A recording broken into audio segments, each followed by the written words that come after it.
வணக்கம் உறவுகளே அனைவருக்கும். இன்னைக்கு நம்ம என்ன பார்க்க போறோம்னு கேட்டிங்கன்னா, நம்ம கோழிகளுக்கு தீவனத்தில மருந்து தாங்க கலந்து கொடுக்க போறோம்.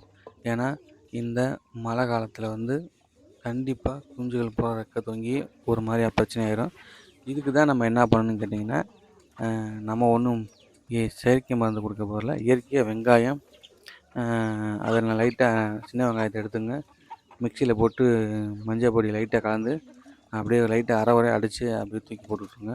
அது பார்த்தீங்கன்னா அது தின்ட்டு நல்லாயிருக்கும். இப்போ நம்மலாம் பார்த்தீங்கன்னா அரிசியோட கலந்து தான் போட்டிருக்கோம். நாங்கள் ஒன்றும் போடல, அரிசி தான் போடுறோம்.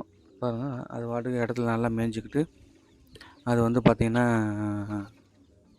நல்லா இலைய தின்ட்டு அது பாட்டுக்கு சூப்பராக அந்த வெங்காயத்தினாவே உங்களுக்கு இந்த சளி பிரச்சனை, இந்த மழையில் நனையிற நோய் பிரச்சனை இதுதான் வந்து எதுவுமே வராது. இப்போ நம்ம அடையிறதெல்லாம் பார்த்திங்கன்னா மரத்தில் தான் அடையுது. நம்ம தனியாக கூண்டுலாம் செட் பண்ணல. பார்த்திங்கன்னா அவ்வளோ ஆக்டிவாக இருக்குது பாருங்க. ஏன்னா நம்ம வந்து அப்படி வெங்காயம் வந்து கொடுத்துருவோம். நம்ம வந்து இயற்கையாக ஏதாவது கொடுத்துக்கிட்டே இருந்தால் அந்த கோழிகளுக்கு வந்து பார்த்திங்கன்னா எதுவுமே ஆகாது. அதுதான் நம்மளும் செஞ்சுருக்கோம். நீங்களும் உங்கள் கோழிகளுக்கு பார்த்திங்கன்னா இயற்கையாக வந்து இந்த மாதிரி வந்து ஏதாவது கண்டிப்பாக வெங்காயம், சின்ன வெங்காயம், முக்கியம் சின்ன வெங்காயத்தை கொடுத்தீங்கன்னாவே முக்கால்வாசி நோய்கள் வராது. ரொம்ப பெரிய நோய் வந்தால் மாத்திரம் நம்ம ஏதாவது வந்து செயற்கை மருந்து எடுக்கலாம். இது சாதாரண வந்து பார்த்திங்கன்னா சின்ன வெங்காயமே போதும்.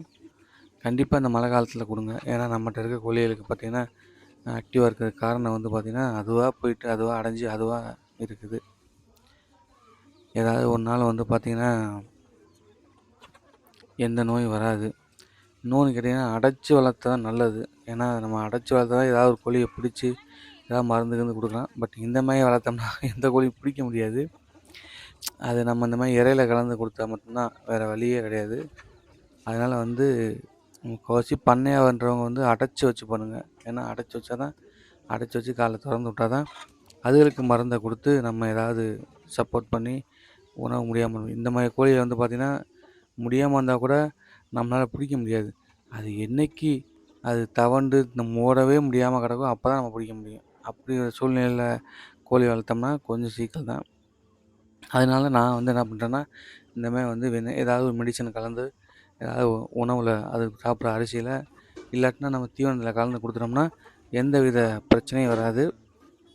அது பாட்டுக்கு மரத்தில் அடைஞ்சிக்கிறோம். ஏன்னா மழை வந்து பார்த்திங்கன்னா நைட்டு மழை மரத்தில் பெஞ்சிட்டே இருக்கும்போது நல்லா மழையை நனைஞ்சிருங்க. அப்புறம் திருப்பி சளி பிடிச்சிடும். இன்னொன்று நம்ம வீட்டு பக்கம் பார்த்திங்கன்னா தும்பை செடி வந்து நிறையா இருக்கும். அந்த தும்பு செடியில் உள்ள அந்த வெள்ளையா ஒரு மாதிரி தேன்மையாக இருக்கும். அது தின்னாவே முக்கால்வாசி சளி போயிடும். பட் இருந்தாலும் வந்து சின்ன வெங்காயம் சாப்பிடணும் இல்லையா? சின்ன வெங்காயம் சாப்பிடும்போது உங்களுக்கு எந்த பிரச்சனையும் வராது. அதனால் வந்து கண்டிப்பாக வந்து சின்ன வெங்காயத்தை கொடுங்க.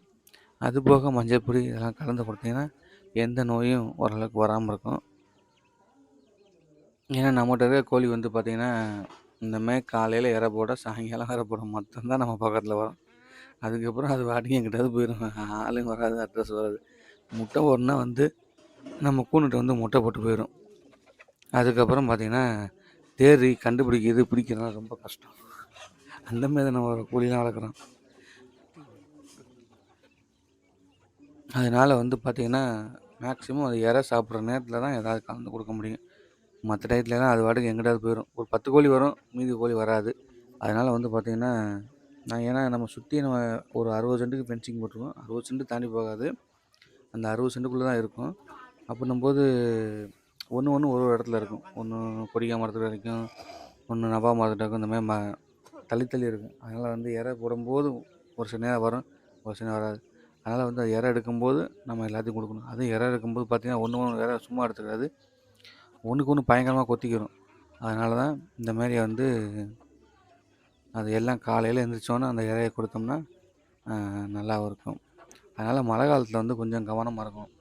இது நம்ம கோழி வளர்க்குறவங்களுக்கு வந்து பார்த்திங்கன்னா அதான் வளர்றதுனால மேக்ஸிமம் நோய் ரொம்ப வராது.